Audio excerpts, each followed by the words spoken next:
وفاقی دارالحکومت اسلام آباد کے سیکٹر G11 میں قائم مدنی مرکز فیضان مدینہ میں اسلام آباد، کشمیر اور دیگر شہروں کے جامعۃ المدینہ کے طلباء کرام کا سنتوں بھرا اجتماع ہوا۔ اجتماع میں نگران پاکستان مشاورت سمیت مختلف اراکین شورا، جامعۃ المدینہ کے ناظمین و اساتذہ اور طلباء کرام سمیت ذمہ داران نے بھی شرکت کی۔ اجتماع میں دعوت اسلامی کی مرکزی مجلس شورا کے نگران مولانا محمد عمران اتاری نے سنتوں بھرا بیان فرمایا اور طلباء کرام کو 12 ماہ کے مدنی قافلوں میں سفر کرنے کی ترغیب دلائی، جس پر کئی طلباء کرام نے خود کو راہ خدا میں سفر کے لیے پیش کیا۔ اس موقع پر جامعۃ المدینہ کے طلباء کرام کے لیے خیر خواہی کا سلسلہ بھی ہوا۔ بھائیو تم جانتے ہو کہ مجھے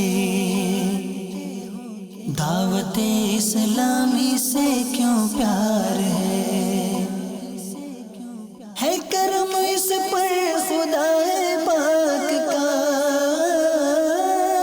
ہے کرم اس پر خدا پاک کا، دعوت اسلامی